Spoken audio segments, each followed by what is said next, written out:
Selamat malam Bapak Ibu semuanya. Assalamualaikum warahmatullahi wabarakatuh. Waalaikumsalam warahmatullahi wabarakatuh. Di pertemuan kelima ini kita ketemu lagi secara tidak sengaja. Semestinya memang tadi yang disampaikan oleh Mas Hendy, hari ini jadwalnya Pak Broto yang mengajar karena beliau sedang sakit sehingga saya gantikan. Gitu ya. Untuk materi hari ini kita membahas mengenai queue atau antrian. Ya. Jadi di dalam komputer itu ternyata juga berlaku antrian ya, tidak hanya kita pada saat membeli mau bayar ke kasir harus antri atau ketika mau beli tiket harus antri, ya. Tapi di dalam komputer juga berlaku adanya antrian. Ya. Seperti apa antrian yang nanti dikaitkan dengan pemrograman, ya, masih di C++. Oke, saya langsung share screen terlebih dahulu. Ini PPT saya yang tadi mungkin sudah di-share oleh Mas Hendy ya. Mohon maaf agak telat share-nya ya karena tadi pergantian ngajar ini agak mendadak tadi informasinya sehingga untuk nge-share-nya juga agak terlambat. Baik, kita langsung masuk aja ke materi Q. Nah, ini ya tulisannya memang W, tapi bacanya Q gitu ya. Nah, Q ini masih berada di dalam struktur data. Jadi bagian dari struktur data kemarin mungkin yang Pak Broto sampaikan berkaitan dengan stack atau tumpukan. Nah, hari ini kita bahas Q atau yang berkaitan dengan antrian. Nah, apa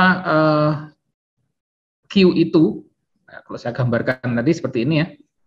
Ketika kita mengadakan suatu kegiatan yang terfokus, nah ini yang terfokus bisa saja ini tanya jawab atau mungkin mau membayar ke kasir atau mau masuk ke dalam antrian apapun ya seperti ini modelnya ya. Nah, antrian ini seperti biasanya kalau antrian itu yang datang awal ya pasti didulukan. Ya. Yang datang pertama harus dilayani pertama. Ya. Yang datang terakhir harus dilayani terakhir. Ya. Kalau di stack kemarin, stack itu modelnya berbeda. Stack itu tumpukan yang keluar masuknya hanya melalui satu pintu, ya. Sehingga ketika yang datang duluan maka harus dikeluarkan terakhir karena hanya satu pintu.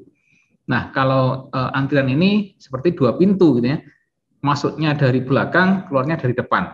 Nah, jadi bisa yang masuk duluan dilayani duluan atau yang masuk duluan keluarnya duluan. Kayak gitu. Nah, kita ke definisi dari Q ya. Secara bahasa Q adalah antrian. Oke, antrian. Q adalah suatu kumpulan data dengan operasi pemasukan atau penyimpanan dan pengeluaran atau pengambilan data. Nah, jadi Q itu merupakan sebuah struktur data yang bisa memberikan inputan terhadap satu kumpulan data atau tempat data, gitu ya. Kemudian dari data itu bisa juga dilakukan pengambilan. Nah, pengambilan itu hanya bisa dilakukan dari depan atau dari depan ya, dari depan aja, menambah dari belakang, kemudian mengeluarkan dari depan. Ya.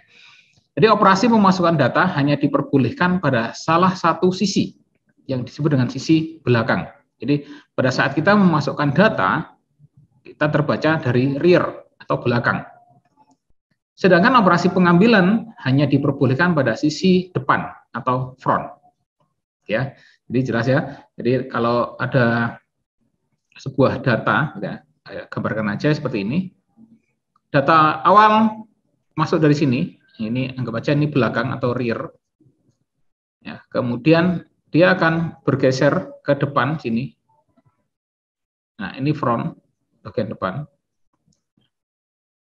Pada saat masuk, ya pasti ada di bagian awal dulu sini, kemudian akan ada di sini, ada di sini, dan seterusnya.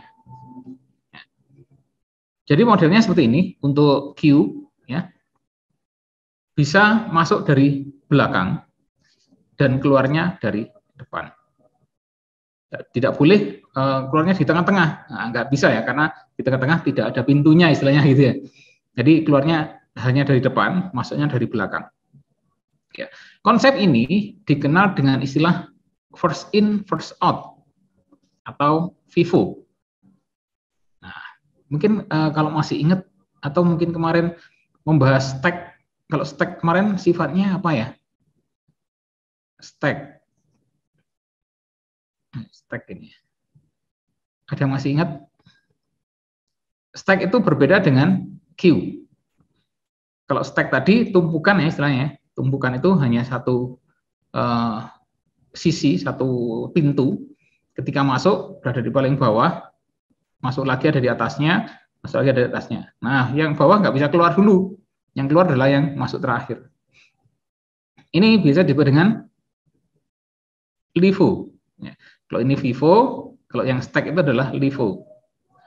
LIFO ini singkatan dari last in, first out. Jadi yang terakhir masuk, dia akan keluar duluan. Itu stack.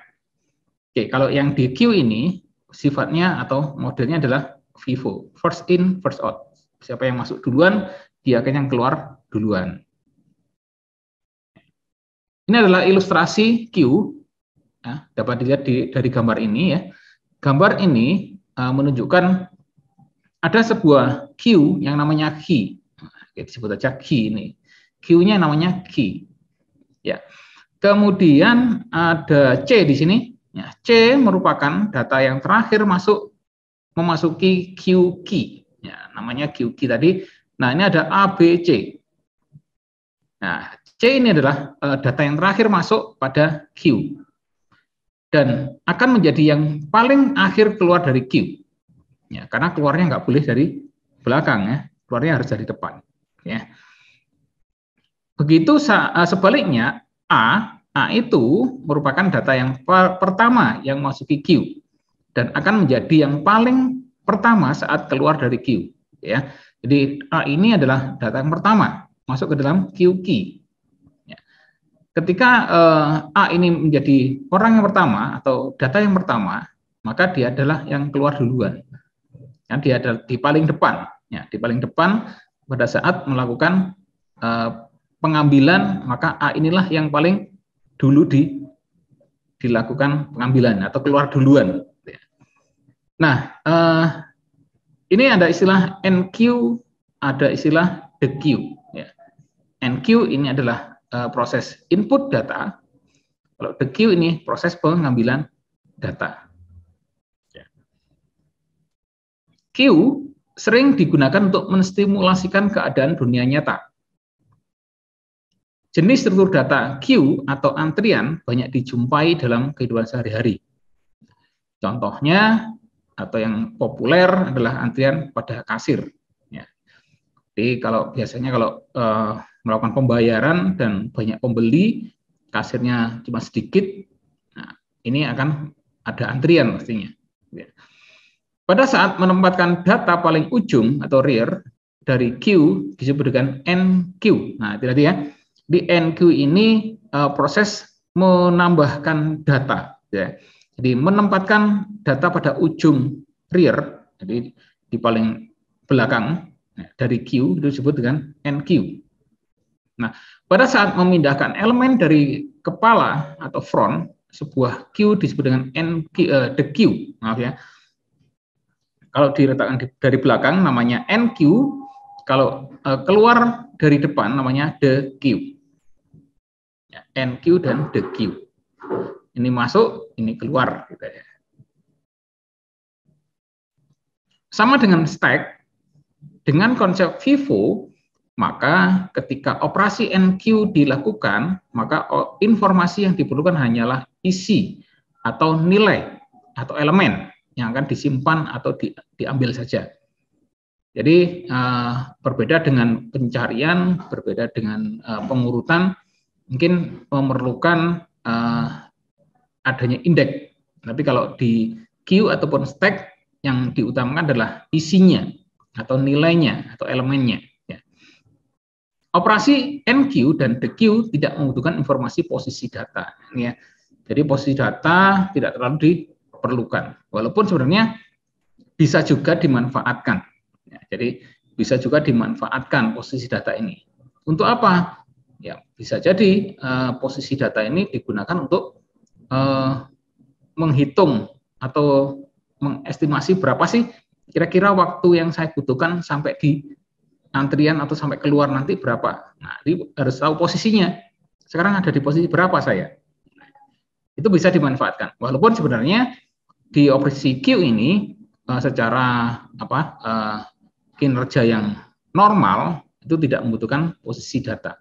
Tapi untuk melakukan manipulasi ataupun melakukan tambahan-tambahan fungsi di dalam queue bisa memanfaatkan posisi. Berikutnya di sini ada operasi-operasi queue. Nah, jadi di dalam queue itu ada banyak operasi sebenarnya.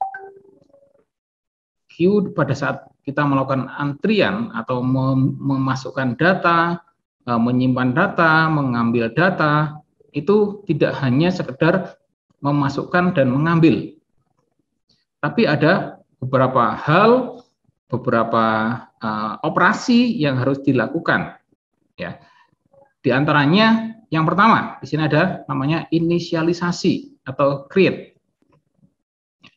Proses mempersiapkan queue dengan cara memberi harga 0 pada array statis untuk penunjuk queue, front dan rear. Jadi create ini seolah-olah kita masih belum mempunyai yang namanya queue. Pada saat kita mulai mengoperasikan queue, pertama kali harus di create dulu. Ini create dulu. Nah, pada saat create ini, posisikan front dan rear itu di 0. Ya, jadi belum ada isinya, istilahnya. Ketika belum ada isinya, front dan rear letakkan di posisi 0 atau di indeks yang ke-0. Ya.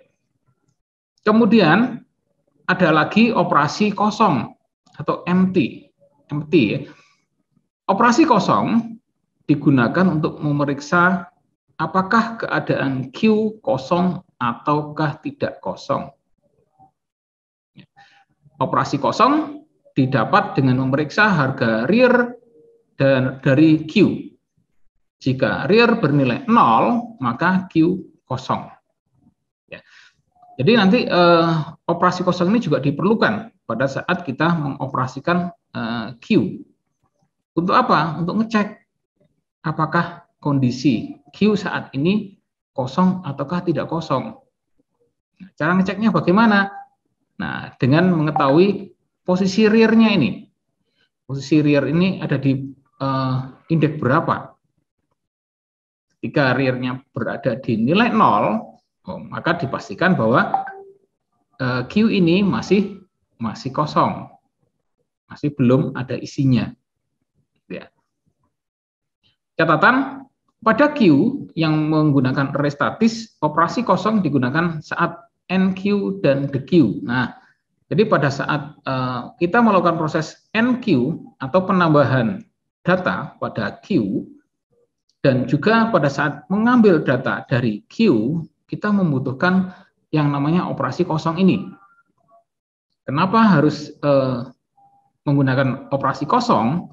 Ya, biar tahu pada saat memasukkan data, kalau memang posisinya kosong, ya berarti diposisikan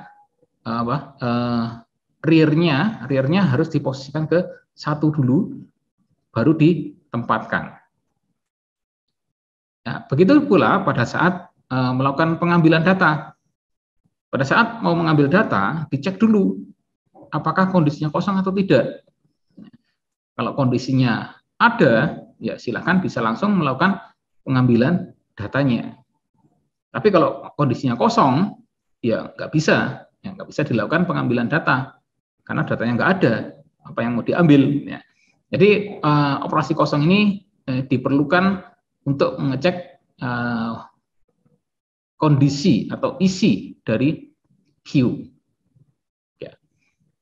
Oke, Bapak Ibu, mungkin kalau ada yang tidak jelas dengan istilah-istilah ini, operasi-operasi Q, bisa langsung bertanya. Ya. Oke, jadi sudah ada create, ya, operasi create atau inisialisasi, yaitu membuat Q pada saat awal sebelum Q terbuat, maka harus dibuat terlebih dahulu dengan operasi namanya create. Kemudian empty digunakan pada saat kita mau mengecek apakah kondisinya ada isinya atau enggak. Nah, ini diperlukan pada saat NQ dan DQ nantinya. Oke, tidak pertanyaan ya, kita lanjut ya. Lanjut Pak. Oke. Nah, operasi berikutnya adalah operasi penuh. Wah, apalagi nih ya, operasi penuh. Ya, fungsi penuh difungsikan untuk memeriksa keadaan Q apakah telah penuh ataukah belum. Nah, untuk apa sih sebenarnya operasi penuh ini? Nah, operasi penuh ini dilakukan untuk mengecek apakah data yang masuk ke dalam Q sudah penuh atau belum. Ya, tergantung nanti berapa sih maksimal antrian yang bisa diterima atau yang bisa ditampung atau data yang ditampung maksimal berapa. Ya, tergantung kebutuhan gitu ya. Kalau misalkan di dunia nyata pada saat mengantri beli minyak goreng, nah sekarang yang lagi rame ya mungkin belakang-belakang ini antri minyak goreng. Ya. Nah, antri minyak goreng ini akan disesuaikan dengan stok yang ada. Oh, stok ini cukup untuk 20 orang. Ya, berarti antriannya harus dibatasi sampai 20 orang saja. Ya. Bisa dibatasi sampai 20 orang. Ketika sudah 20 orang, maka akan muncul notifikasi bahwa queue-nya sudah penuh. Antriannya sudah penuh. Sudah ada 20 orang yang ngantri. Nah, operasi full ini difungsikan untuk itu. Ketika kondisinya penuh, maka antrian tidak bisa dilakukan lagi. Ya. Jadi ketika saya memasukkan antrian nomor 21, ya. Ketika saya masukkan 21, saya enter, langsung dicek. Nah, itu pada saat NQ akan dicek juga. Ya, pada saat NQ atau memasukkan data akan dicek. Ini masih nampung nggak ya? Q-nya. Nah, dengan operasi penuh ini akan kelihatan bahwa ini loh datamu hanya sampai 20. Nah, kalau ditambah 1 ini sudah penuh. Maka muncullah notifikasi bahwa antrian sudah penuh atau Q sudah penuh. Ya. Nah, untuk melakukan pengecekan itu diperlukan atau disesuaikan dengan max Q ini ya, max Q. Nah, jadi berapa maksimal nilai yang bisa dimasukkan? Ya. Jika penunjuk real sama dengan nilai max Q, maka Q telah penuh. Ya. Jadi disesuaikan dengan max-nya. Tadi ya, kalau memang antriannya 20, dibatasi 20, ya berarti ketika ada entry ke 21, ya berarti tidak bisa dilakukan karena nanti akan ada muncul notifikasi bahwa antrian telah penuh. Gitu ya. Jadi ini difungsikan untuk itu. Ketika sudah memenuhi memenuhi kebutuhannya atau sesuai dengan maksimal kuotanya, maka akan muncul notifikasi bahwa antrian sudah penuh. Ya. Fungsi penuh hanya ada pada Q yang direpresentasikan menggunakan array statis dan dilakukan pada proses NQ. Nah, jadi operasi penuh ini sangat bermanfaat pada saat kita melakukan NQ, penambahan data. Ya, dari fungsinya dari operasi penuh ini akan berfungsi pada saat NQ, pada saat menambahkan data. Kayak tadi ya, modelnya tinggal menambahkan data, datanya sudah maksimal, jadi nilai real-nya sudah mencapai maksimal Q, maka full-nya akan bernilai 1 atau aktif, dan muncul notifikasi atau peringatan bahwa queue sudah penuh. Nah, ini operasi queue yang berikutnya yaitu enqueue. Nah, ini adalah operasi yang utama istilahnya ya. Kalau tadi beberapa operasi yang tadi adalah operasi tambahan untuk melakukan pengecekan guna untuk masih bisa menambahkan data atau enggak, bisa ngambil data atau enggak. Ya. Kalau enqueue dan dequeue itu adalah operasi yang utama memang ya. Enqueue menambahkan data. Nah, enqueue dilakukan dengan cara pertama periksa keadaan queue-nya. Nah, sebelum menambahkan data ke dalam queue, maka pertama harus dicek dulu kondisi queue-nya seperti apa. Nah, apakah penuh ataukah tidak? Nah, di sini. Jika kondisi queue tidak penuh, ya, periksa lagi keadaan queue kosong atau tidak. Ya. Jadi selain kondisinya tidak penuh, misalkan ya, dicek juga kondisi kosong atau tidak. Berarti menggunakan fungsi full dan juga pakai empty. Ya.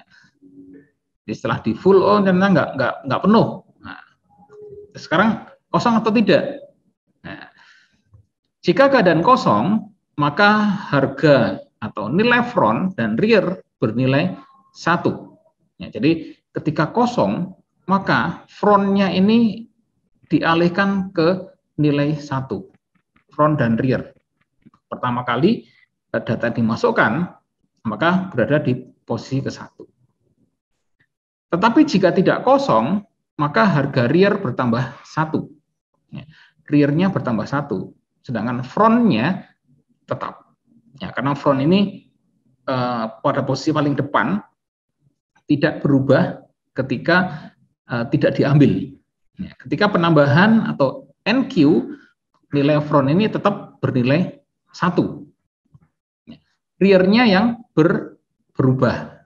Ya, karena penambahan ininya yang berubah. Kalau front-nya akan tetap 1 selama proses enqueue. Nah, makanya di sini ketika tidak kosong, berarti sudah ada isinya, nggak tahu isinya 1 atau 2, maka rear-nya yang bertambah. Oh, sudah ada data 1, nah, maka rear-nya harus berubah atau ditambah 1 jadi 2. Jadi di posisi kedua. Begitu juga misalnya sudah ada 2, mau ditambah lagi, ya berarti rear-nya harus ditambah 1 lagi jadi 3. Nah, begitu seterusnya sampai kondisi full. Ya. Kemudian data yang baru dimasukkan ke dalam queue pada posisi rear. Jika tidak kosong, maka harga rear bertambah 1. Ya. Jadi pada saat memasukkan data, ya, data baru dimasukkan dalam queue pada posisi rear. Ya, posisi selalu ya. Pada saat kita mau menambahkan data, ya, posisinya ada di posisi rear. Oke. Jika tidak kosong, maka harga rear bertambah 1. Ya, selalu seperti itu. Kemudian data yang baru dimasukkan ke dalam queue pada posisi rear. Nah, jadi, saya gambarkan biar lebih gampang memahaminya. Seperti ini ya. Anggap baca ini adalah sebuah array. Nah, seperti ini adalah rear atau posisi belakang. Ini adalah front, posisi depan. Ya. Ketika data mau masuk, ya berarti kan di posisi rear. Oke, pada saat awal front dan rear berada di posisi 0 dulu. Ketika masuk, maka dia akan masuk sini, masuk di sini. Pada saat data awal, maka front dan rear sama-sama 1. Kemudian ketika data mau dimasukkan lagi, dicek datanya ada atau enggak. Oh, datanya sudah ada. Dia ada di posisi 1 datanya. Oh, berarti rear-nya harus dirubah ke sini. Maka data baru akan diposisikan di sini. Oke, begitu juga ketika mau menambah lagi, ya, dicek lagi. Sekarang kondisi queue-nya bagaimana? Oh, sudah ada 2 isinya. Oh, berarti rear-nya harus dirubah ke sini lagi. Begitu seterusnya sampai kondisi penuh. Ketika penuh, maka akan ditolak dan tidak akan bisa masuk. Ya. Front, nah front tetap di posisi 1 sini. Frontnya tetap di sini. Oke, tetap di sini. Begitu proses NQ atau penambahan antrian atau menambah data antrian di queue. Kita lanjut. Ini adalah ilustrasi NQ. Nah, dari gambar ini kita lihat queue-nya seperti ini ya. Ini adalah queue yang sudah ada isinya 3587. 3587. Nah, kebetulan isinya hanya 4.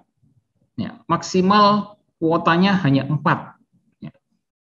Kemudian dilihat dari posisi atau indeks. Nah, ketika indeksnya 0 ya berarti di sini masih belum ada isinya misalnya. Kemudian 1 front ya, kemudian di paling belakang adalah rear. Ya. NQ ini masuk ya. Pertama kali masuk akan melakukan atau memposisikan angka 3 ini di sini. Ya. Kemudian nambah lagi, front, rear, dan Q angka 5 yang ditambahkan memposisikan di rear-nya awal di sini ya. Ketika ini belum ada misalkan, maka posisi rear ada di sini. Ya, 5 masuk. Ketika ada tambah lagi 8, nah, akan dicek penuh atau belum. Oh, belum. Nah, ketika belum, maka rear-nya harus dipindah ke sini dan posisikan 8 di sini. Tambah lagi 7. Sudah penuh atau belum? Ya, belum. Nah, maka kalau belum, rear-nya dipindah ke sini. Oke, 7 dimasukkan ke sini juga. Ya. Terakhir ada 2 dimasukkan lagi. 2 masuk, dicek dulu, dicek apakah penuh ataukah belum. Ternyata setelah 2 akan dimasukkan dan dicek, ternyata sudah penuh. Nah, maka ada peringatan bahwa Q telah penuh di sini ya. Sehingga angka 2 ini tidak bisa dimasukkan ke dalam Q. Oke, itu proses untuk N and Q-nya. Oke, untuk NQ mungkin ada yang ditanyakan dulu? Aman? Aman kayaknya ya. Kita lanjut aja dulu. Berikutnya adalah the Q. Jadi NQ dan the Q. Nah, berarti ini kebalikan. The Q, proses the Q bisa dilakukan jika Q dalam kondisi terisi. Pasti ya, ketika kita mau mengambil atau mengeluarkan sesuatu, pasti harus ada isinya dulu. Nah, ketika nggak ada isinya, ya nggak bisa diambil, nggak ada yang diambil, atau nggak bisa dikeluarkan, karena nggak ada apa-apanya, gitu ya. Nah, proses the Q harus memeriksa dulu. Oke, yang pertama di sini, periksa apakah elemen data di Q hanya ada 1 atau lebih. Jika 1 elemen atau data, maka keluarkan elemen atau data pertama dari Q. Lalu, harga front dan rear menjadi 0. Nah, karena datanya cuma 1, ya, maka ketika sudah 1 diambil, maka front dan rear-nya posisikan di 0, karena kondisi kosong. Ya. Tetapi jika lebih dari 1, datanya yang ada dalam Q, setelah mengeluarkan elemen atau data dari Q, maka lakukan proses pergeseran. Jadi digeser ya, karena masih ada datanya, jadi tidak kosong. Ya. Pergeseran bagaimana? Ya, pergeseran data di mana data di posisi kedua akan menempati Q pada posisi pertama. Data di posisi ketiga akan menempati Q pada posisi kedua. Dan seterusnya, kemudian posisi rear akan berkurang 1. Ya, karena dikurangi, nah, mengurangi itu dari front ya, mengurangi berarti kan dari depan. Ya, menguranginya nggak boleh dari belakang. Ketika ini adalah depannya, ini front, dan posisinya harus yang diambil adalah yang di sini.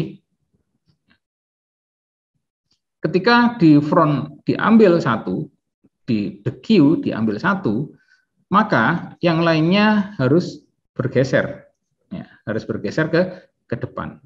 Ya, bergeser sampai, nah, ketika bergeser, ya posisi frontnya tetap satu di sini, rearnya akan berkurang saat sini. Misalkan diambil lagi, ya ini berkurang lagi, rearnya terus maju sampai posisi kosong, yaitu di 0. Ya. Oke, seperti itu modelnya. Nah, ini adalah ilustrasinya.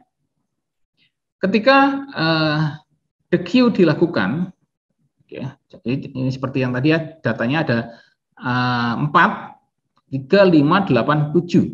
3, 5, 8, 7. Ini berada di front, posisi front depan, dan ini posisi belakang, rear.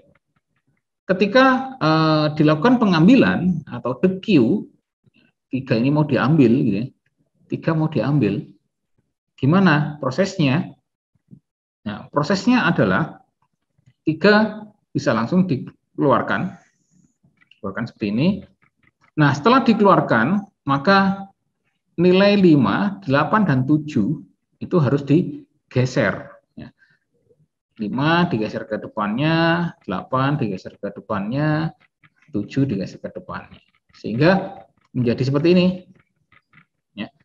5 menempati posisi 1. 8 menempati posisi 2, 7 menempati posisi 3. Dan posisi 4 sekarang sudah kosong. Nah, kosong karena diambil 1 tadi ya, 3-nya sudah diambil, sehingga semuanya bergeser ke depan, yang belakang kosong. Nah, setelah kosong apakah bisa diisi? Ya, bisa lah pastinya ya.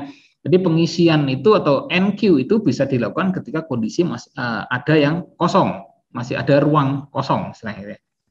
Tapi kalau ruangnya sudah penuh, maka tidak bisa dilakukan. Ya.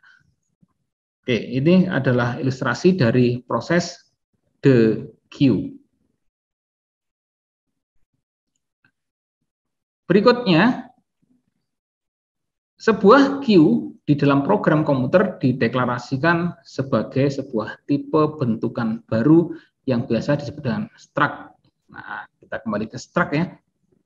Masih ingat ya, Bapak Ibu? Kalau nggak salah saya membahas struct ini di sebelum liburan, sebelum Lebaran kemarin, saya membahas struct dan pointer. Nah, struct ini kita gunakan di sini, di Q ini, untuk menampung data yang ada di dalam Q. Di sini struct difungsikan untuk melakukan pembentukan data baru dengan menggunakan tipe data yang fleksibel. Dengan struct kita bisa menggunakan variabel dengan tipe data apapun, bisa masuk ke dalam struct. Ya. Sebuah struktur data dari sebuah Q setidaknya harus mengandung 2 variabel dan 1 array, ya, yakni ini ya, dalam Q pertama harus ada yang namanya variabel head. Kalau head tadi yang sebelumnya kita sebut dengan front. Kalau di dalam program kita langsung bisa front ini kita buat sebagai variabel yang bisa dinamakan head. Antara front dan head sama memang ya. Jadi istilah di teorinya Q ada front ada rear.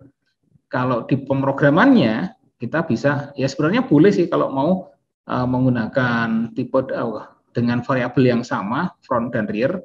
Tapi biasanya istilahnya kita ganti dengan head atau kepala, yaitu bagian depan. Variabel head yang akan berguna sebagai penanda bagian antrian depan. Jadi head-nya ini bagian front, bagian depan. Ya. Kemudian yang belakang atau yang rear dibuat variabel yang namanya tile, ekornya. Jadi ini kepalanya, ini ekornya. Ya. Yang akan berguna sebagai penanda bagian belakang antrian. Nah, jadi ada dua variabel ini ya, nomor 1 dan nomor 2 yang digunakan untuk head dan juga tail. Untuk kepala dan juga ekornya. Ya. Kemudian selain dua variabel ini, ya mungkin nanti tetap ada variabel-variabel lain ya yang akan digunakan untuk menjalankan dari Q ini pasti. Tapi yang utamanya adalah dua ini ya, head dan tail. Tapi pasti nggak hanya dua, pasti nanti akan ada lebih dari dua variabel yang digunakan pada program. Ya. Kemudian yang ketiga, Q membutuhkan array. Ya. Untuk apa? Ya, untuk menampung data-data yang dimasukkan. Nah, kalau nggak ada array, mau ditampung di mana? Ya. Jadi karena di Q ini akan menampung banyak data, ya, banyak data bisa dengan hanya satu tipe data atau mungkin beberapa tipe data. Ya. Nah, array ini yang kita gunakan untuk menampung data tersebut. Ya. Array data yang akan menyimpan data-data yang dimasukkan ke dalam Q tersebut. Jadi kalau tadi kita gambarkan Q itu dalam bentuk kotak. Nah, Q itu namanya sebenarnya kotak-kotaknya ini adalah array, ya, yang menampung data itu array, tapi kita sebut dengan Q tadi. Ya. Oke, jadi ada tiga ini, dua variabel, satu array, minimal, ya, minimal harus ada itu. Tapi sebenarnya pasti akan membutuhkan lebih dari dua variabel pada saat kita menggunakan program Q. Oke, nanti kita akan coba programnya. Oke, kita lanjut lagi. Ini adalah sintak untuk mendeklarasikan struktur data dari sebuah Q tipe def struct. Nah, sini kita gunakan struct integer data max. Data max ini ya berarti data maksimal. Berapa sih data yang bisa ditampung di dalam Q? Kemudian ada variabel head dan juga tail yang memiliki tipe data integer. Dan satu nama struct di sini ada Q. Ya. Oke, di mana nilai max didefinisikan sebagai jumlah tumpukan maksimum yang dapat disimpan dalam Q. Ya. Jadi di sini nanti data max ini akan digunakan untuk mendeteksi atau membatasi dari jumlah antrian, ya, berapa maksimalnya, ya, bisa diatur, ya, bisa di setting mau 10 atau 20 atau 100, nah, tergantung kebutuhan. Ya.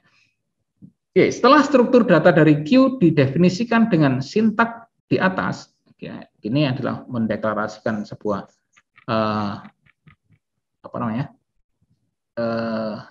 ini struct, ya. Setelah struct tadi sudah dibuat dengan sintak yang ini tadi, maka setelah itu dapat dibuat variabel-variabel baru yang mengacu pada tipe data Q di atas. Nah, kalau Bapak Ibu lupa, masih membuat variabel-variabel baru di struct, oke, mungkin materi-materi yang kemarin sudah saya berikan bisa dibaca ulang, ya. Ya, variabel ini fungsinya untuk apa sih? Ya, sama ya, untuk menampung data. Ya. Tapi dengan adanya struct, maka data-data ini bisa bervariasi, tipe datanya bisa integer, bisa float, bisa char, dan sebagainya. Ya. Oke, mengacunya pada Q. Misalkan membuat sebuah variabel bernama antrian yang bertipe Q seperti berikut. Nah, ini adalah proses mendeklarasikan sebuah variabel, ya, variabel yang namanya antrian dengan tipe data Q. Kok ada ya tipe data Q? Ya, biasanya tipe data itu ya integer, char, float, double, dan sebagainya. Tapi ini kok Q. Nah, diingat lagi ya bahwa tipe data ini bentukan dari struct. Karena menggunakan struct, maka Q ini seolah-olah menjadi sebuah tipe data. Kalau sudah struct digunakan untuk tipe data, maka tipe data apapun bisa masuk ke situ. Ya. Oke, ini adalah deklarasi atau pembuatan variabel dari Q yang namanya antrian. Oke, lanjut. Pada Q, prosedur yang berfungsi untuk memasukkan data atau nilai ke dalam antrian adalah NQ. Ya, ini dipertegas kembali bahwa prosedur yang berfungsi untuk memasukkan data atau nilai ke dalam antrian adalah NQ. Sedangkan prosedur untuk mengeluarkan data atau nilai dalam antrian adalah DQ. Oke, kalau tadi kita sudah membahas model-modelnya, seperti apa fungsi dari masing-masing operasi-operasi atau prosedur-prosedur yang ada. Sekarang kita lebih masuk lagi ke pemrogramannya, ya. Ini kembali kita bahas mengenai MT. Sebenarnya kok sudah dibahas sih MT tadi? Oke, tadi memang sudah kita bahas mengenai MT, full, NQ, DQ sudah kita bahas. Cuman yang tadi kita bahas adalah prosesnya atau cara kerjanya atau fungsinya dari masing-masing operasi. Nah, sekarang kita akan membahas lebih lanjut tentang programnya. Bagaimana sih kalau kita membuat prosedur MT? Nah, di sini kita akan bahas itu ya. Oke, kita bahas prosedur create MT. Prosedur ini berfungsi untuk mengosongkan Q dengan cara meletakkan head dan tail pada indeks array yang ke-0. Nah, ini adalah deklarasinya. Ya. Di pertama, ini akan dilakukan create MT, yaitu memposisikan antrian.head, jadi variabel antrian dengan nama head ini memposisikannya di posisi 0. Begitu juga dengan tail juga diposisikan di 0. Karena memang baru ya, masih baru meng-create ya. Jadi dua-duanya diposisikan 0 terlebih dahulu. Oke, setelah itu kita bahas mengenai prosedur NQ. Ya, jadi NQ ini digunakan untuk memasukkan data ke dalam Q. Nah, sebelum sebuah data nilai dimasukkan ke dalam Q, maka prosedur ini terlebih dahulu melakukan pengecekan terhadap posisi head dan tail. Nah, ini jadi sebelum mengisi, maka harus tahu dulu posisinya head dan tail itu ada di mana. Ya. Jika posisi head dan tail masih berada pada indeks yang ke-0, artinya masih kosong ya, belum ada isinya sama sekali. Jadi head dan tailnya masih berada di posisi 0. Ya, artinya Q masih kosong nih ya. Maka prosedur ini akan menempatkan head dan tail pada indeks yang ke-1 terlebih dahulu. Baru setelah itu memasukkan data atau nilai ke dalam array data Q. Ya, jadi prosesnya kayak gitu ya. Sebelum melakukan NQ atau penambahan data, dicek dulu Q-nya atau array-nya, dicek dulu apakah posisi head dan tail-nya ada di posisi 0. Jika iya, maka posisikanlah head dan tail ke indeks ke-1 dulu, baru datanya dimasukkan.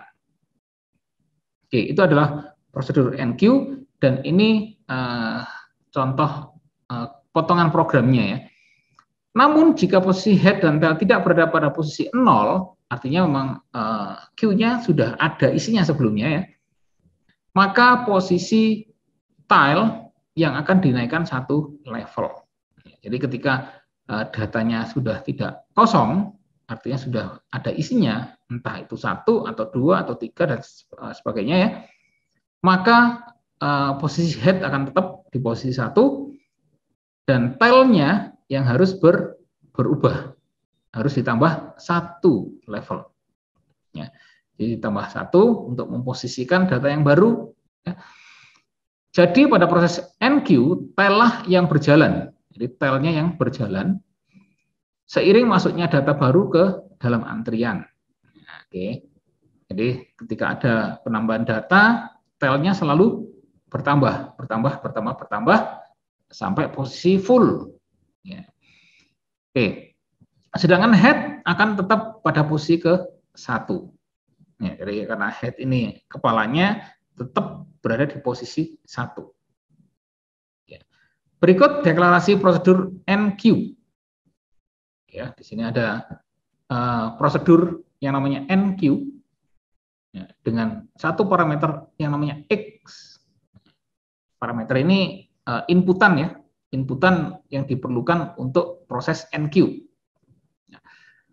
Oke, pertama yang dilakukan adalah pengecekan. Di sini pengecekan dilakukan menggunakan if. If antrian.head. Jadi antrian yang dinamakan head ini apakah posisinya 0? Ya. Dan ya, ini ada n, antrian tile juga sama dengan 0. Jadi ditanyakan dulu di sini ada if apakah posisi head di 0 dan posisi tile juga ada di 0. Ya. Ketika iya, benar, oh iya ini headnya ada di posisi 0 dan tailnya juga ada di posisi 0, maka posisikan saat ini ketika mau mengisi, posisikan headnya di 1, tailnya juga di 1. Setelah itu baru melakukan pengisian data. Tetapi jika tidak, ya ini ada else, tapi artinya berarti tidak 0, ya head tidak 0 dan juga tail juga tidak 0. Maka apa yang dilakukan? Nah, antrian.tile sama dengan antrian.tile plus 1. Jadi posisi tile sekarang ditambah dengan 1. Entah itu ada di mana ya. Ketika posisinya ada di 2, ya berarti harus ditambah 1 menjadi 3. Jadi posisinya dari 3. Ketika sudah di 3, ya berarti akan ditambah 1 jadi posisi 4. Ya. Berikutnya antrian data, antrian.tile sama dengan X. Ya, jadi nanti X ini akan dilakukan pengisian melalui proses pengisian oleh user pada saat program berjalan. Oke, X ini lebih jelasnya ini ya. Pada deklarasi prosedur NQ di atas, ya ini NQ ya. Prosedur memiliki sebuah parameter formal yang bernama X. Ya, itu tadi ya, namanya parameter itu ini namanya X. Kemudian di sini juga akan dipanggil ya, atau diambil. Oke. Parameter formal yang bernama X bertipe integer. Parameter formal X ini berguna untuk menerima kiriman nilai dari program utama atau void main. Nah, jadi X ini nanti untuk menerima inputan dari user. Apakah angka berapa? Nah, itu nanti akan dikirimkan ke X. Ya. Yakni berupa sebuah bilangan integer yang akan dimasukkan ke dalam queue. Ini adalah entry, ya, entry datanya. Itu adalah proses NQ ya. Proses NQ yang tadi, pertama saya ulas lagi. Pertama yang harus dilakukan adalah mengecek kondisi Q-nya, apakah kosong atau di sini dicek kondisi head-nya apakah di 0 dan tail-nya di 0. Jika iya, maka posisikan ke 1 dulu. Ya, kalau sudah diposisikan ke 1, maka bisa diletakkan data yang baru, X-nya tadi. Tapi jika tidak, jadi harus ditambah 1. Nah, berarti ini kondisi tidak kosong yang ini. Kalau yang ini kondisi kosong, yang ini tidak kosong. Oke, berikutnya prosedur the queue. Ya, prosedur the queue. Prosedur ini digunakan untuk mengeluarkan atau membuang sebuah data atau nilai yang paling awal masuk, yang berada pada posisi head, yakni yang paling depan dari antrian ke dalam queue. Ya. Jadi pada saat orang-orang antri yang dilayani duluan, ibaratnya kayak gitu ya, dilayani duluan dari yang paling depan, yang datangnya duluan dilayani duluan. Ya, jadi di queue ini juga sama maksudnya. Pada saat memanggil atau mengeluarkan sebuah data, maka data yang awal masuklah yang akan dikeluarkan. Walaupun kita nggak bisa minta ya, oh saya minta yang tengah-tengah dikeluarkan dulu, nggak bisa kalau di queue ini tidak bisa. Tapi nanti ketika kita sudah masuk ke link list, itu nanti bisa. Ya, beda lagi. Ya. Jadi ada tahapannya, ada stack, ada queue, ada link list nantinya. Jadi kalau stack hanya satu pintu, kalau queue ini ada dua pintu, depan belakang, kalau yang link list mungkin ada banyak lah. Oke, kita lanjut. Prosedur the queue. Pekerjaan yang dilakukan oleh prosedur ini adalah menaikkan nilai head satu level. Oke, karena prosesnya adalah the queue, pengambilan, ya sebenarnya proses the queue ini posisi head sebenarnya tetap ya di satu ya. Tapi nilainya yang berubah. Ya. Jadi setiap satu kali data dikeluarkan, maka posisi head naik bertambah satu level. Ya, berikut deklarasi prosedur the queue. Ini prosedur the queue pada saat melakukan pengambilan. Ya. Apakah di sini ya? Apakah head lebih besar daripada tail? Ini untuk ngecek. Ya. Jika iya, maka head posisikan di 0 dan tail posisikan di 0. Ya. Artinya memang datanya tidak ada. Gitu. Tapi kalau datanya ada, maka head-nya tambahkan 1. Ketika posisi head sudah melewati posisi tail, atau head lebih besar daripada tail, berarti sudah tidak ada data lagi. Ya, sebenarnya nggak ada data lagi ya. Ketika posisinya kayak gini, head-nya lebih besar daripada tail, maka posisikan yang benar head-nya di 0 dan tail-nya juga di 0. Ya. Tapi kalau tidak, silahkan head-nya ditambah 1. Oke. Maka dari itu terjadi head dan tail dikembalikan ke posisi yang ke 0. Nah, berikutnya ada fungsi isEmpty. Fungsi empty ini digunakan untuk mengecek kondisi kosong ataukah tidak. Atau mau diisi atau enggak. Sama seperti fungsi pada stack, fungsi ini berfungsi untuk melakukan pengecekan terhadap queue. Apakah queue tersebut kosong ataukah tidak. Jika queue tersebut kosong, artinya head dan tail berada pada posisi 0. Atau bisa bisa juga ketika head lebih besar daripada tail, maka fungsi akan mengembalikan nilai 1 atau true. Jadi ketika nilainya 0 atau posisi head lebih besar daripada tail, maka mengaktifkan fungsi empty ini atau diberi nilai 1 atau true. Oh ya, memang kondisinya saat ini kosong, gitu ya. Tetapi jika queue tersebut tidak kosong atau berisi, artinya head dan tail tidak berada pada posisi 0. Maka fungsi akan mengembalikan nilai 0. Ya, oke. Ketika datanya tidak 0, ketika mau dikosongkan, ya itu berarti memposisikan head dan tail berada di posisi 0. Itu untuk fungsi empty. Nah, ini adalah potongan program atau ini adalah function dari empty yang di dalamnya ada pengecekan juga ya antara head apakah lebih besar daripada tile atau head sama dengan 0 dan tile juga sama dengan 0. Jadi ada pengecekannya ada dua ya. Di sini berkaitan dengan kondisi posisi head apakah lebih besar pada tilenya. Atau bisa juga dengan mengecek dengan nilai head-nya ada di 0 dan tail apakah juga di 0. Jika iya, berarti data atau akan memberikan informasi bahwa empty aktif atau bernilai 1. Tapi jika tidak, maka return 0. Artinya fungsi empty ini sedang tidak diaktifkan. Gitu ya.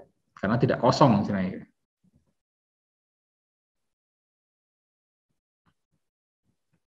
Oke, Bapak Ibu mungkin kalau ada yang mau ditanyakan dulu, silahkan.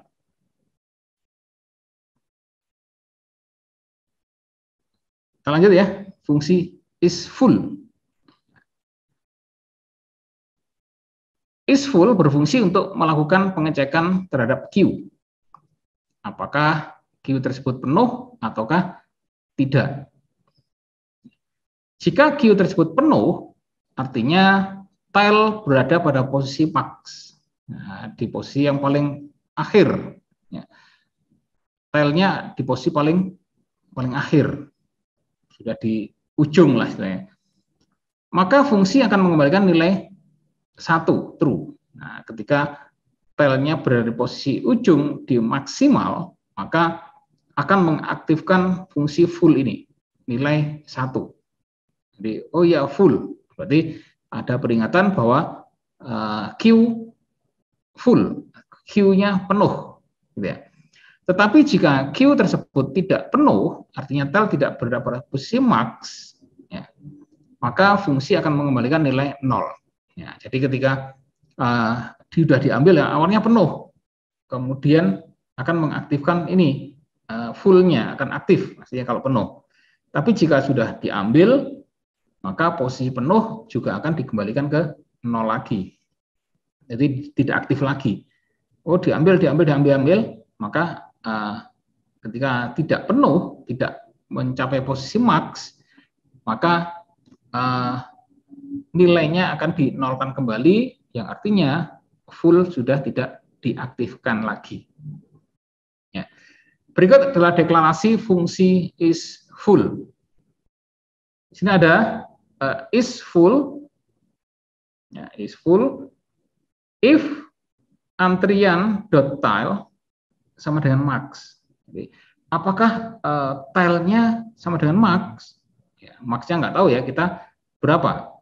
Ya, tergantung dari ini ya, pembuat programnya.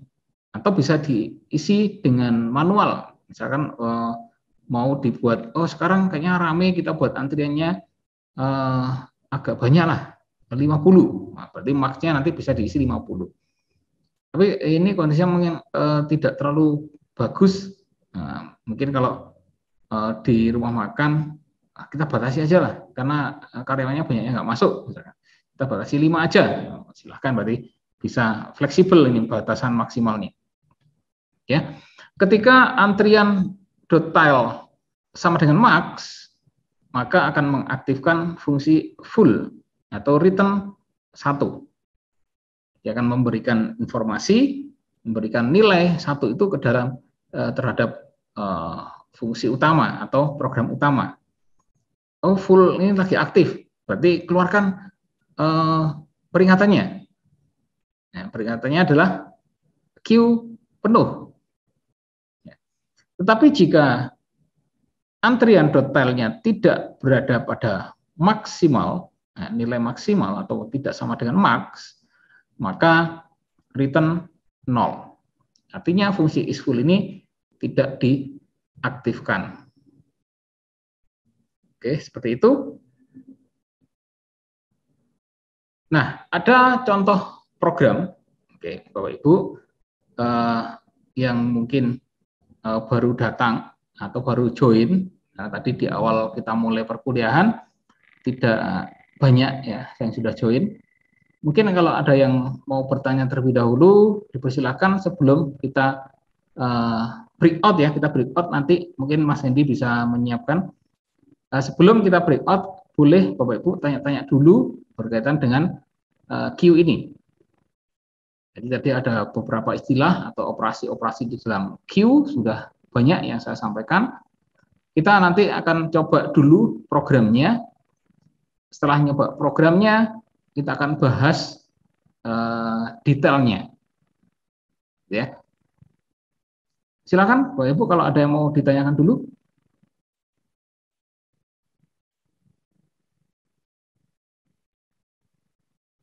Atau mau langsung coba programnya aja?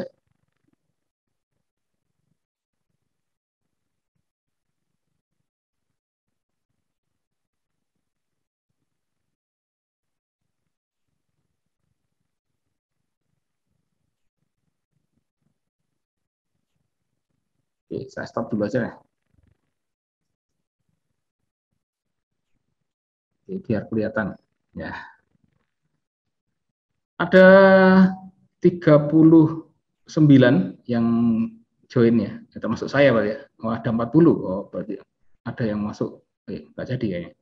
39 dikurangi saya berarti ada sekitar 37. Ya. 37, 36 orang. Oke, mungkin kita coba dulu aja programnya. Ya, programnya tadi sudah di-share ya oleh Mas Hendy. Sudah Pak di GC barusan tadi sore. Oke. Silakan boleh di breakout aja dulu Mas Hendy biar bisa Siap. saling Berapa menit Pak? bisa 15 menit dulu. 15 menit. Karena ini Oke. agak panjang programnya. Silakan, Saya nanti mulai saya dari juga sekarang Pak ya. akan keliling-keliling dulu ke masing-masing room untuk melihat seperti apa. Mungkin kalau ada yang mau ditanyakan juga, nanti saya akan masuk ke room masing-masing. Baik, breakout room saya mulai dari sekarang.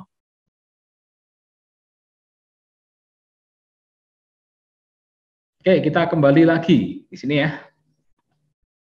Oke, tadi di beberapa room sudah mencoba dan sudah berjalan dengan baik. Jadi Q ini memang masih standar istilahnya ya.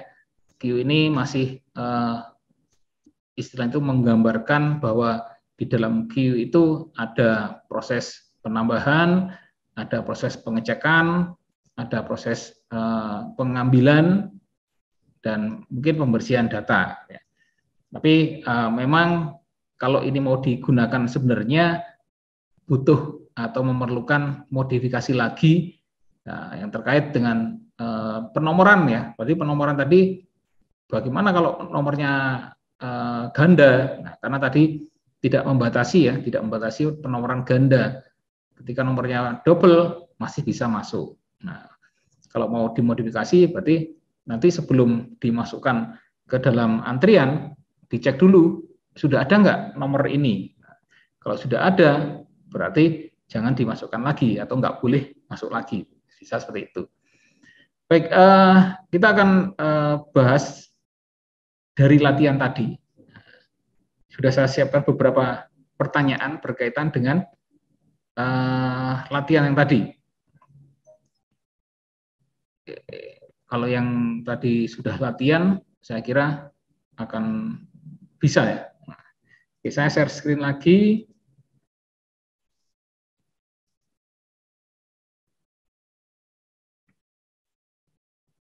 Oke. Yang pertama, oke, pertanyaannya.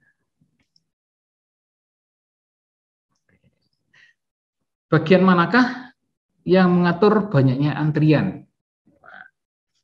Oke, kelompok atau di room 1 dulu ya, room 1 kita giliran aja. Room 1, jadi roomnya siapa ya? Roomnya saya Pak, kali. Pak Eli, ya betul. Eli. Ya. Pak Eli, kira-kira bagian mana ya yang digunakan untuk mengatur banyaknya antrian atau maksimal dari antrian itu diatur dari mana sih?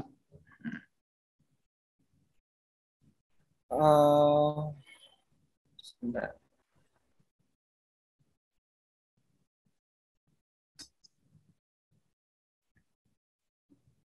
Oke, mungkin saya stop share aja ya. Pak Eli bisa share screen dari programnya.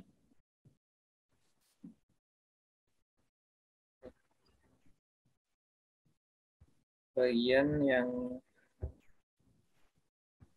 tadi pertanyaannya bagian yang mengatur banyaknya antrian ya, Pak? Bagian mana yang digunakan untuk membatasi jumlah antrian? Membatasi jumlah antrian.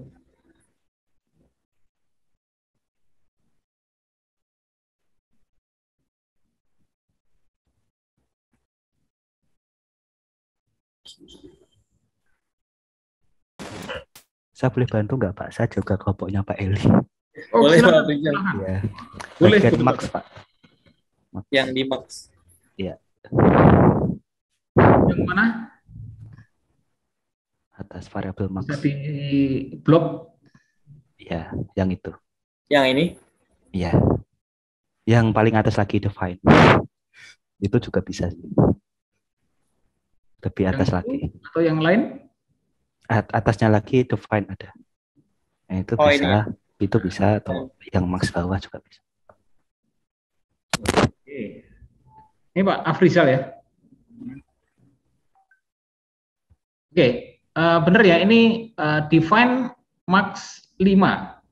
Nah, itu yang digunakan untuk membatasi jumlah antrian yang bisa masuk ke dalam queue. Ya. Jadi max itu kalau di sini dibatasi hanya sampai 5 saja. Tapi kalau mau diganti max 10, ya berarti bisa sampai dengan 10. Ya, itu jawabannya ya, ada di sini. Nah, untuk max yang bawahnya, integer data max, ini hanya mengikuti dari max yang atas. Ya. Jadi max yang ini, yang integer data max ini, max ambil dari define-nya ini. Artinya, integer data dalam kurung 10, kalau di sini tulis 10. Kalau 5, berarti dalam kurung 5. Nah, ini kan sama sebenarnya pada saat kita membuat sebuah variabel array, kan seperti ini ya. Array-nya namanya data. Jumlah elemennya berapa? Nah, di sini max. Nah, max ini mengikuti yang atas. Nah, sebenarnya max ini juga bisa diatur, dimasukkan sendiri juga bisa sebenarnya ya. Jadi tergantung dari programnya. Kalau ini memang dimasukkan ke dalam define. Jadi sudah dipatenkan. Jadi ketika program berjalan ya udah ikuti ini max-nya. Kalau max-nya 5 ya berarti berakhirnya nanti data penuh. Ketika sudah diisi 5 maka akan muncul peringatan data sudah penuh. Tapi kalau di sini diganti 10 ya berarti isi terus sampai 10 baru akan muncul notifikasi bahwa queue-nya sudah penuh. Oke. Oke, begitu. Kita lanjut ke pertanyaan kedua.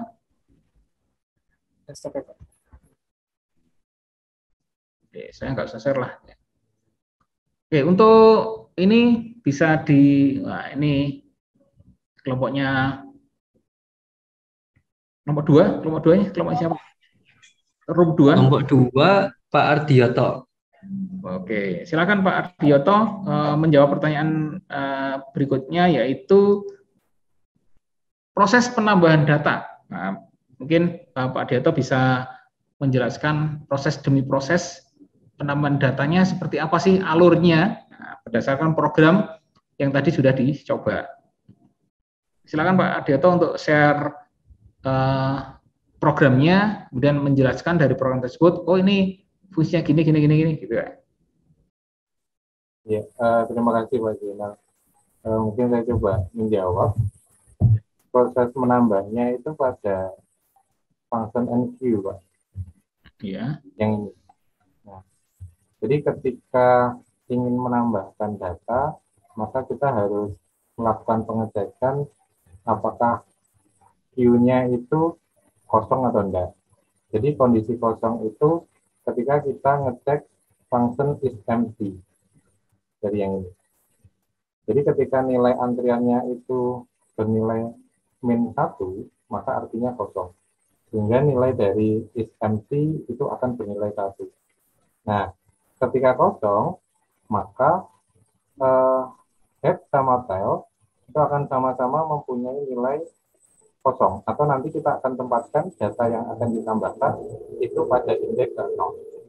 Jadi bisa kita lihat di sini antrian data nanti menggunakan nilai dari antrian tile ini tadi, yang mana nilainya adalah 0, maka kita posisikan data yang kita masukkan. Nah, kemudian di sini akan ada keterangan. Data yang kita masukkan tadi, ada keterangan sudah dimasukkan. Misalkan kita masukkan 6, maka 6 itu akan ditempatkan di indeks yang ke-0. Atau mungkin kalau bisa dibayangkan, ada 5 kursi. Jadi kita menempatkan angka 6-nya tadi di kursi yang pertama. Intinya seperti itu. Nah, dan apabila queue-nya itu sudah ada nilainya, maka nanti yang akan dijalankan perintahnya itu adalah yang bawah. Jadi yang else ini. Jadi setelah else, maka kita akan cek dulu apakah queue-nya itu sudah full atau belum. Jadi tanda queue-nya itu sudah penuh atau belum itu berdasarkan function atau mungkin prosedur namanya is full. Nah, yang di atas ini. Jadi di dalam is full itu ternyata kita ngecek selnya itu nilainya sudah maksimal atau belum. Nah, kenapa kok max dikurangi 1? Karena berdasarkan indeks dari sebuah array. Karena array itu dimulai dari 0, maka kalau 5 berarti indeksnya adalah 4. Jadi selnya akan di-set 4 untuk apa namanya pembandingnya. Jadi kalau selnya itu sama dengan 4, karena max itu tadi 5 dikurangi 1, maka itu dianggap full. Tapi kalau misalkan nilai selnya belum sama dengan max kurangi 1 atau tidak sama dengan 4, artinya belum full. Nah, kalau belum full, maka nanti nilai tel itu akan ditambah 1. Sehingga kalau misalkan kita nambahkan data lagi yang baru, maka posisi data tersebut akan ditempatkan pada indeks berikutnya atau pada queue berikutnya. Kalau yang semula tadi sudah diisi di 0, maka sekarang tel plus artinya 0 ditambah 1. Sehingga di sini nilai telnya akan menjadi 1. Sehingga data yang barusan kita masukkan akan dimasukkan ke indeks yang 1 atau indeks yang ke-1. Intinya seperti itu. Ini apabila menambahkan data yang kedua dan seterusnya. Nah, tetapi jika dicek ternyata queue-nya itu sudah full, maka nanti ada keterangan namanya adalah queue penuh. Nah, ini jika dicek ternyata sudah penuh. Tapi kalau belum penuh, maka yang dijalankan perintah ini. Seperti itu, Pak Dina. Oke, cukup jelas ini pemaparan dari Pak Adioto mengenai program NQ-nya, penambahan datanya ya. Jadi di NQ ini memang membutuhkan beberapa operasi ya. Pertama operasi empty untuk mengecek apakah kondisi queue saat ini kosong ataukah tidak. Ya, ketika kosong maka posisikan di di tempat semestinya ya istilah gini ya. Terus kemudian selain empty juga ada full. Nah, karena proses penambahan ini nanti akan juga misalkan penuh akan dilakukan pengecekan. Selama fullnya belum aktif atau sama dengan 0 ya masih 0, berarti proses penambahan masih terus bisa dilakukan. Tapi ketika penambahan sudah dilakukan dan sudah full, maka akan muncul peringatan bahwa queue penuh. Terus untuk proses penambahan ini is empty itu memanggil ini ya, ini adalah memanggil apa nih prosedur yang ada di atasnya ya. Jadi ketika prosedur itu cirinya gini ya, is empty dalam kurung, nah kurungnya masih kosong. Nah, itu biasanya itu adalah pemanggilan dari sebuah prosedur yang ada di atasnya. Begitu juga dengan is full, is empty dan juga is full juga sama ya. Pemanggilan juga seperti itu. Oke, terima kasih Pak Adiato. Saya kira cukup jelas. Atau mungkin ada yang mau ditanyakan dari teman-teman yang lain mengenai proses NQ ini? Cukup jelas dari Pak Adiato tadi? Cukup jelas ya. Oke, kita lanjut aja. Kita lanjut ke room 3. Room 3 roomnya siapa? Pak Adi ya? Roomnya Bu Arvita Destiani, Ibu Susminsa. Oke, tadi setelah saya masuk ke sana belum bisa mencoba programnya. Oke, saya lewati aja. Oke, tadi yang sudah mencoba programnya kelompoknya Pak Adi.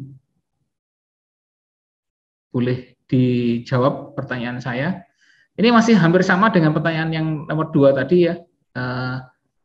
Coba dijelaskan proses pengambilan, Pak. Tadi penambahan data, kalau tadi yang Pak Adiato jelaskan. Sekarang coba dijelaskan bagaimana sih proses pengambilan data berdasarkan program yang tadi sudah dijalankan. Semoga Pak Adi sendiri atau mungkin ada yang mewakili dari roomnya Pak Adi. Oke, Pak Sukandar, boleh dilanjut? Pak Sukandar, monggo Pak. Pak Sukandar yang jelaskan, saya yang share screen, Pak. Oh, boleh. Kita sama yang baik. Moderatornya Pak Adi. Ya.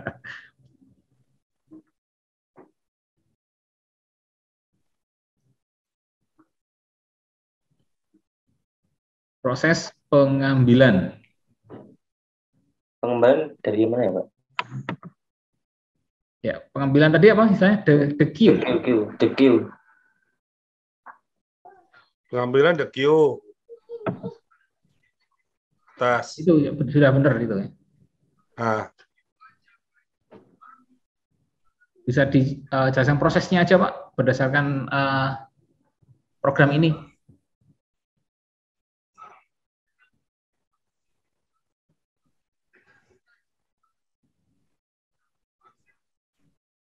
Pak Sukandar.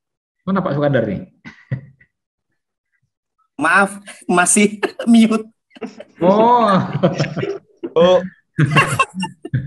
Tarian napas. Oke. Jadi gini, Monggo, Pak. untuk ya secara garis besar untuk proses pengambilan itu data tadi itu setelah kita mencoba, kita diskusi sama Pak Adi juga, semuanya tadi itu data kembar bisa masuk, tidak ada masalah. Kemudian ketika kita mengambil data, maka secara otomatis kita tidak boleh memilih, kita ambil data yang mana tidak bisa. Secara otomatis terambillah data yang berada di posisi head atau di posisi 1. Itu secara gambaran kesimpulannya begitu. Jadi data di posisi 1 diambil, maka otomatis data di posisi 2, 3, 4, 5 akan maju satu persatu, sehingga nanti yang di posisi rear-nya yang belakang kosong. Nah, secara program ya seperti ini yang ada di di prosedur tersebut. Jadi ini saya baca di sini aja ya. Kurang seberapa jelas. Ya, kalau kita lihat di situ, jadi sekali lagi int i artinya mendeklarasikan variabel i. Kemudian e-nya sesuai dengan antrian awal gitu ya. Kemudian diberi sebuah perulangan yang tujuannya adalah untuk menggeser. Jadi tujuannya itu adalah untuk menggeser nilai-nilai tersebut maju satu persatu. Karena yang diambil data depan dari posisi head, maka berikutnya adalah data nomor 2 dimajukan ke nomor 1, data nomor 3, indeks nomor 3 dimajukan ke nomor 2 dan seterusnya. Begitu seterusnya. Intinya ada di situ. Data diambil lalu digeser. Gitu kesimpulannya. Monggo mau ditambahkan Pak Adi mungkin atau Mas Kromil. Monggo, kalau mau ada yang ditambahkan, Pak Adi atau yang lain? Pak Ikrom mau nambahin? Ya. Saya rasa sudah cukup. Cukup ya. Ya. Oke, Ya pada dasarnya memang itu Pak. Jadi satu masuk, satu keluar berurutan ya. Cuman itu aja sih Pak, nggak ada yang lain. ya, ya. Jadi proses pengambilan ini memang berbeda dengan penggunaan prosedur yang dimasukkan tadi atau penambahan data. Di the queue ini tidak menggunakan prosedur yang sama seperti is full, tidak akan digunakan di sini ya, karena proses the queue tidak memerlukan pengecekan full atau tidak, ya, tidak menggunakan itu. Ya, di the queue ini yang diperlukan hanya pemindahan posisi ya istilahnya. Jadi di sini ada tadi yang sudah dijelaskan oleh Pak Sukandar, ada variabel I, ada variabel E. Nah, E ini digunakan untuk menampung posisi dari data pada posisi sekian di head-nya tadi ya. Ini perulangan akan digunakan, untuk melakukan pembacaan data. Nah, data yang ada di head lah yang akan diambil pada proses the queue ini. Dan kemudian memposisikan tailnya dikurangi 1. Ya. Jadi dari for ini ketika ada pengambilan maka akan mengurangi nilai atau posisi dari tailnya. Ya. Oke, seperti itu untuk proses pengambilannya. Terima kasih kelompoknya Pak Sukandar, Pak Adi, dan yang lainnya. Kita lanjut sedikit lagi.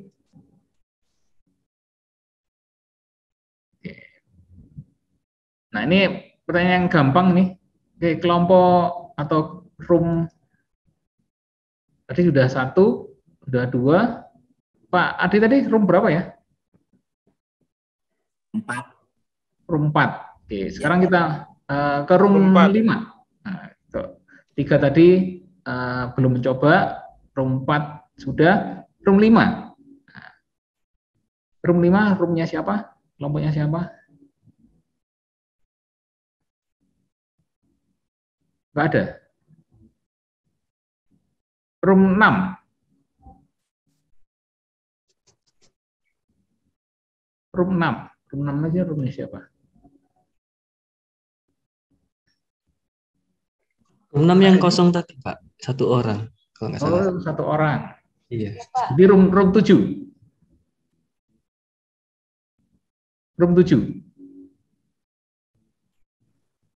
Oh, nggak ada. Nggak ada. Ini untuk semua aja lah, untuk semuanya. Di program tadi ada sebuah atau satu baris perintah yang di situ tertulis sistem dalam kurung CLS. Ada yang tahu itu fungsinya untuk apa ya? Clear screen, Pak. Membersihkan layar. Membersihkan layar. Oke. Iya, bersih. Bersih. Yang dibersihkan yang mana, Pak? Yang ada di layar saat itu. Yang ada di layar saat itu. Ya, dibersihkan semua, thread gitu. Gitu. Terus kosong ya? Kosong ya, Pak? Iya, mungkin. Mungkin ada yang bisa membantu lebih detail. Memang sudah seperti itulah ya, memang untuk membersihkan layar. Tapi yang bagian mananya ya sebenarnya yang dibersihkan? Ada yang bisa membantu? Pak Dioto mungkin? Bagian kolom isian. Mungkin perintah yang ada di dalam perulangan duelnya. Di sini ada berapa CLS sih? 1 ya? Ada cuma 1 ya? Sistem CLS-nya hanya 1 ya? Iya.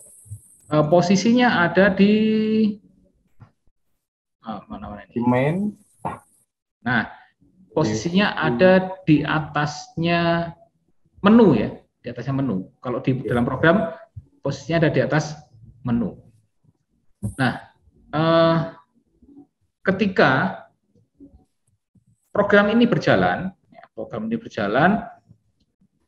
kan ada entrian-entrian ya, inputan-inputan yang dilakukan. Nah, ketika inputan-inputan itu tidak dibersihkan, maka akan muncul terus, ya, mungkin ke bawah gitu ya. Nah, karena dengan adanya fungsi ini ya, sistem CLS ini, maka inputan-inputan yang mungkin tidak seharusnya muncul terus, kita bisa bersihkan dengan sistem CLS ini. Nah, bagaimana sih sebenarnya kalau misalkan sistem CLS ini tidak diaktifkan? Nah, ini mungkin perlu dicoba ya, biar kita tahu ya. Oke, minta bantuan Pak Sukandar ya, atau Pak Ardioto ada? Pak Ardioto, Pak. Oke, Pak Ardioto. Oke, Pak Ardioto, bisa dicoba. Misalkan sistem CLS-nya ditutup, nah, oke, dan dijalankan.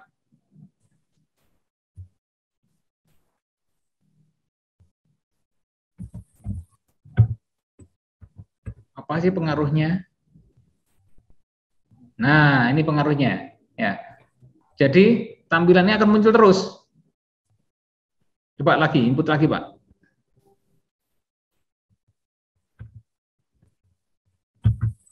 Nah, kayak gini hasilnya kalau sistem CLS-nya tidak digunakan. Jadi tampilan-tampilan sebelumnya tidak dibersihkan. Jadi kayaknya kelihatannya nggak bagus gitu ya. Oke, ya ini mungkin sekedar tahu aja fungsi dari sistem CLS tersebut. Oke. Ya, terima kasih Pak Ardioto sudah mencoba programnya. Nah, ini biar tahu aja ternyata ada fungsinya ya. Walaupun satu baris itu kayaknya bermanfaat sekali untuk memperindah tampilan gitu ya. Oke, satu lagi. Jam berapa nih ya? Oh, jam 20 lebih 24. Oke, masih ada waktu. Satu pertanyaan lagi yang perlu kita jawab bersama-sama. Ya. Tadi sudah ada prosedur penambahan, prosedur pengambilan, kemudian yang pertanyaan berikutnya prosedur untuk tampil. Nah, untuk tampil. Jadi tadi ketika pilih nomor 3, maka antriannya akan muncul. Berapa saja sih angka yang diinputkan? Akan tampil di situ semuanya. Nah, bagaimana di dalam program ini untuk memanggil data-data yang ada? Mungkin bisa dibantu siapa aja deh yang tadi belum menjelaskan, boleh membantu menjelaskan atau perlu dipanggil. Ini ibu-ibunya belum ada suaranya nih. Ada Bu Nikma, ada Bu siapa nih? Destiani. Tidak bersuara. Bu Nikma? Ini Teresia, Arniati, Desviani, Bu Arvita. Nggak ada yang nyaut nih ya. Gak usah takut, gak apa-apa sebenarnya ya. Tadi pada saat di room ada suaranya, sekarang ketika dipanggil nggak bersuara ini. Oke, saya minta bantuan siapa nih ya? Pak Api Nur Wahyu, mungkin bisa membantu menjelaskan? Nggak bisa juga kayaknya. Yang belum ada suara tadi, Pak Yosa. Wah, Pak Yosa tadi ada orangnya. Wah, nggak muncul juga nih. Pak Suryono.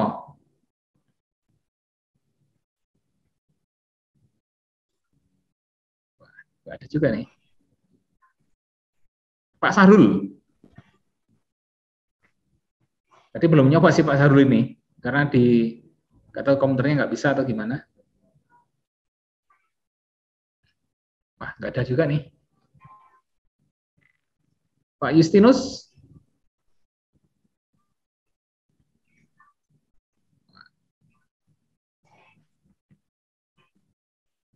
Bu Setia. Wah, ini sibuk semua kayaknya.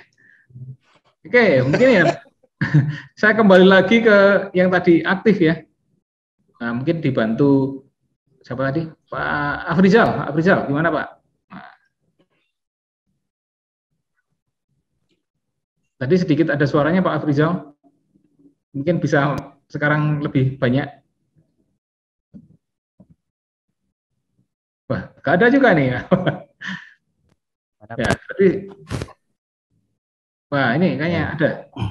Ya. Pak Afrizal bisa membantu menjelaskan proses menampilkan data. Jadi sudah berapa antrian sih yang sudah masuk ke dalam queue. Nah, tapi kan ada proses penampilan menampilkan itu. Nah, gimana sih benar-benar prosesnya untuk program ini? Nah, bisa dijelaskan, Pak? Saya coba Pak ya. Ya, silakan, Pak. Pertama kali dia bakal mencetak atau print teks data hue,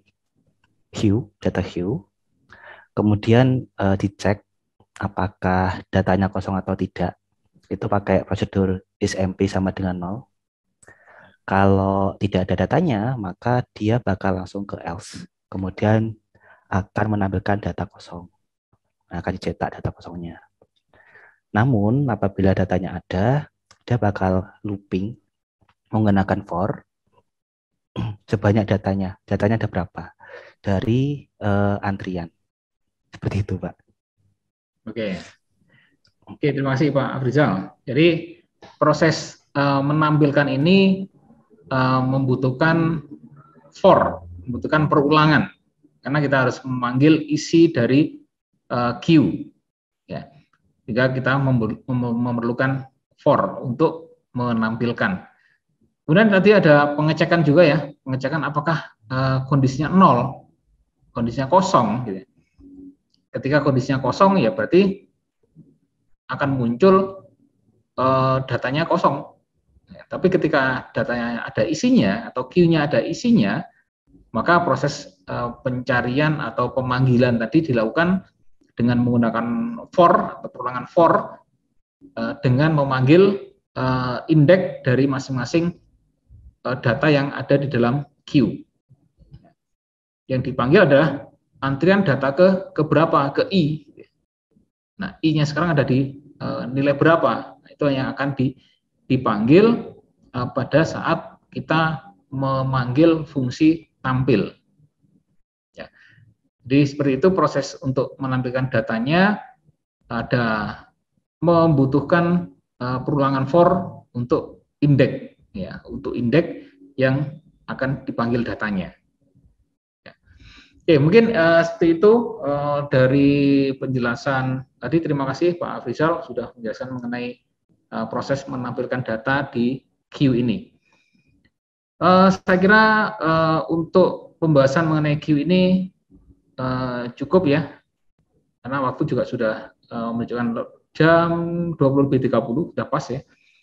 Terima kasih Bapak Ibu yang sudah bergabung atau sudah menghadiri perkuliahan pada malam hari ini. Bapak Ibu mungkin beberapa ada yang sibuk, ada yang lembur, ada yang sedang melakukan aktivitas. Ya, mungkin kedepannya kalau memang tidak sedang beraktivitas, boleh lebih aktif lagi ya. Mungkin dengan aktif akan lebih menambah pengalaman dari Bapak Ibu semuanya. Jangan takut-takut lah ya, karena kita semuanya belajar ini. Kalau takut nanti malah nggak paham. Ya, dengan keberanian mungkin justru akan menambah pengalaman. Walaupun salah nggak apa-apa, kita namanya belajar ya. Salah kita benarkan, sama-sama saling belajar. Oh, kalau yang satunya salah, yang satunya bisa menjelaskan, membantu menjelaskan. Ya.